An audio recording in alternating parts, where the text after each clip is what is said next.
Assalamu alaikum dear viewers. I am Kashif Mahmood with Shabana Nawaz official YouTube channel. We are studying chemistry of class 9th from syntax book. As we have completed chapter number 1 and today we are going to start chapter number 2, chemical combinations.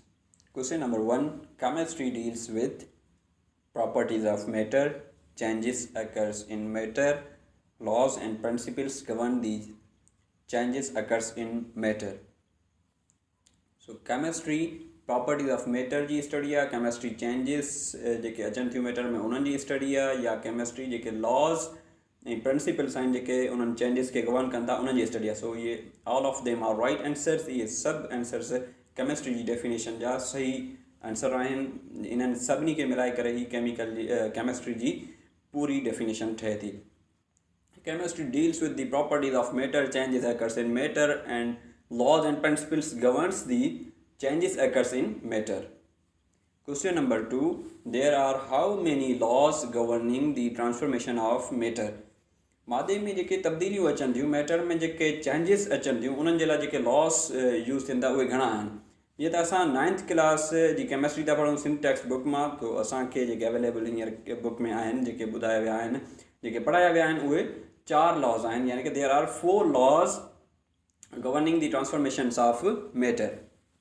Law of conservation of mass topic आहे. Question number 3, law of conservation of mass is given by law of conservation of mass can you know Anton de Lavoisier. Anton de Lavoisier law of conservation of mass Question number 4, law of conservation of mass states that law of conservation of mass छा थो ॿुधाए, mass in an isolated system cannot be created, mass in an isolated system cannot be destroyed. या माना त जेको असां मास हिकु isolated system में क्रिएट नथो करे सघिजे या डिस्ट्रॉय नथो करे सघिजे, but both of them are right answers. इन्हनि ॿिन्ही स्टेटमेंट्स खे मिलाए करे ही law of conservation of mass जी स्टेटमेंट पूरी थी थिए. So law of conservation of mass states that mass in an isolated system can not be created nor destroyed.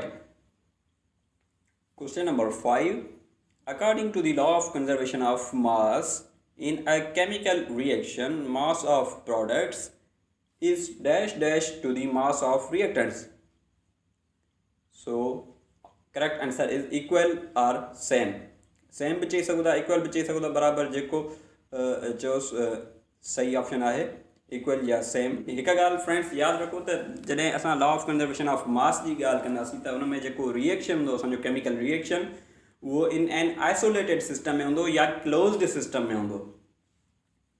त पोइ असांजो जेको मास ऑफ रिएक्टेंट्स ऐं मास ऑफ प्रोडक्ट्स हूंदो उहो इक्वल हूंदो या सेम रहंदो. Question number 6, mass is neither created nor destroyed during chemical reaction belongs to. Mass is neither created nor destroyed during a chemical reaction. या statement कंहिंसां ताल्लुक़ रखे थी, कंहिंसां बिलोंग करे थी. So this statements actually belongs to the law of conservation of mass. इहा statement law of conservation of mass जी आहे. Question number 7, who verified practically law of conservation of mass? Correct answer is Landolt.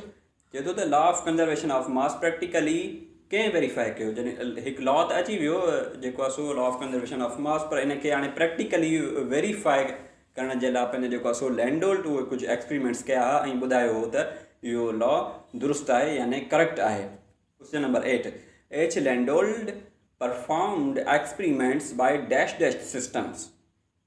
So correct option is closed. जीअं मां पहिरियों ॿुधायो त जॾहिं असां law of conservation of mass जी ॻाल्हि कंदासीं त उन में जेको केमिकल रिएक्शन थो थिए थो ऐं उन केमिकल रिएक्शन जो जेको सिस्टम हुजणु खपे उहो क्लोज्ड हुजणु खपे या आइसोलेटेड. क्लोज्ड या आइसोलेटेड चयोसि त माना या त उहो क्लोज सिस्टम हुजे, मतिलबु उहो आइसोलेटेड सिस्टम हुजे, त पोइ ई असांजो मास लॉ ऑफ कंजर्वेशन ऑफ मास उते जेको आहे सो एप्लीकेबल हूंदो. जेकॾहिं सिस्टम ओपन हूंदो त पोइ लॉ ऑफ कंजर्वेशन ऑफ मास उते अप्लाई न थींदो. Question number 9, Landolt found that weight of reactants and weight of products after a chemical reaction is same. यानी कि लैंडोल्ट छा फाइंड आउट कयो त जेको वेट ऑफ रिएक्टेंट्स आहे ऐं वेट ऑफ प्रोडक्ट्स आहे माना हुन पंहिंजो हिकिड़ा रिएक्टेंट्स कया, उन रिएक्टेंट्स जो पहिरियों वेट करे छॾियो इनिशियल, वरी उन्हनि जो केमिकल रिएक्शन करायो जेको आहे सो हिकु क्लोज़्ड सिस्टम में, हिन हिकु आइसोलेटेड सिस्टम में, ऐं उन खां पोइ जेके प्रोडक्ट्स आया वरी उन्हनि प्रोडक्ट्स जो हुन जेको आहे सो वेट कयो, त उन प्रोडक्ट जो फाइनल वेट ऐं पंहिंजो जेको आहे सो रिएक्टेंट्स जो इनिशियल वेट पाण में इक्वल हुआ या सेम हुआ, यानी कि बराबरि आहे. So correct option is same. In nuclear reaction और nuclear change, how much mass was converted into energy? Kedi energy? Heat and radiations.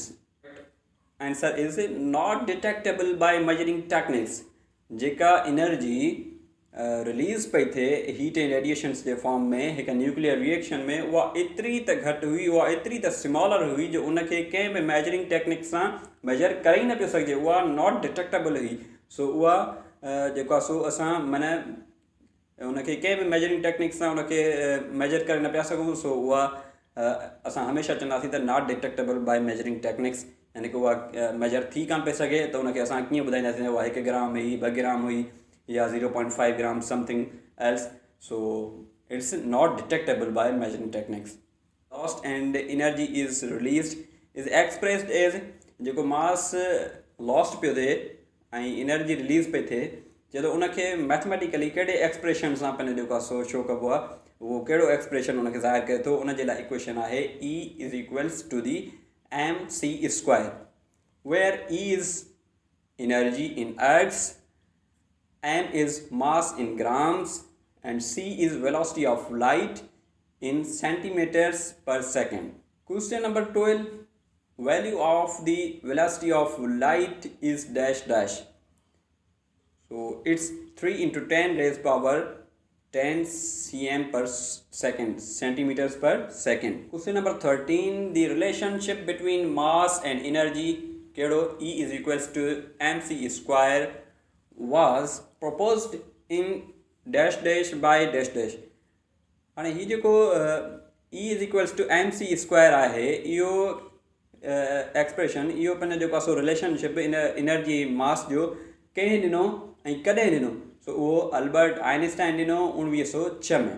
Question number 14. Albert Einstein was a famous, हाणे जेकॾहिं केरु पुछे या किथे को क्वेश्चन अची वञे त अल्बर्ट आइंस्टाइन ठीकु आहे, पर उहो छा हो, जेको आहे सो मशहूरु छाजे करे हो? छा उहो मैथमेटिशियन हो या फिज़िकिस्ट हो? त उहो पंहिंजो जेको आहे सो मैथमेटिशियन ऐं फिज़िक्स्ट ॿई हुयो. सो उन जूं ॿई उन वटि स्किल्स हुया, ॿिन्ही शयुनि में उहो माहिर हो, इन जे करे असां हुनखे both of them are right answers चवंदासीं. त Albert Einstein was a famous mathematician, also physicist. Both are right answers. Note, there is no detectable loss or gain of mass in a chemical reaction. Law of conservation of मास में इहा ॻाल्हि यादि रहे त उते पंहिंजो जेको आहे सो जॾहिं केमिकल रिएक्शन थो थिए, केमिकल रिएक्शन वरी मां ॿुधायां त कॾहिं कहिड़े फॉर्म में, क्लोज्ड सिस्टम में हुजे, आइसोलेटेड सिस्टम में, त रिएक्टेंट्स ऐं प्रोडक्ट्स जे वेट में को फ़र्क़ु कोन्हे को उते, न को मास यानी कि क्रिएट में क्लोज्ड सिस्टम में हुजे, आइसोलेटेड सिस्टम में, त रिएक्टेंट्स ऐं प्रोडक्ट्स जे वेट में को फ़र्क़ु कोन्हे को उते, न को मास यानी कि क्रिएट थो थिए, न उते वरी डिस्ट्रॉय थो थिए, न को ख़तमु थो थिए. सो नो लॉस नो गेन. जी दोस्तों, अॼु जो इहो लेक्चर हुयो जंहिंमें असां 9th क्लास जी केमिस्ट्री जे चैप्टर नंबर 2 मां, जंहिंमें लॉ ऑफ कंजर्वेशन ऑफ मास असां पढ़ीसीं. पर इनशा ताला अॻिते असां अञा हलंदासीं त अञा वधीक इंट्रस्टिंग शयूं आहिनि, तव्हां वधीक सिखंदव इनशा ताला, ऐं असां पंहिंजी पूरी कोशिशि कंदासीं त तव्हांखे in short two the point तमामु घणियूं शयूं पंहिंजो जेको आहे सो डिलीवर कयूं.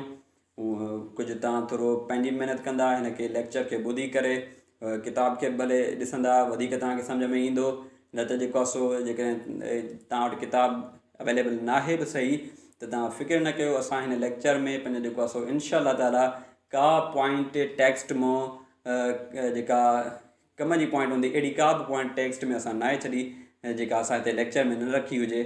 सो इनशा ताला तव्हांजो फ़ाइदो थींदो. पंहिंजो ख़्यालु रखंदा. नेक्स्ट लेक्चर में वरी गॾु थियूं था. अल्लाह हाफ़िज़.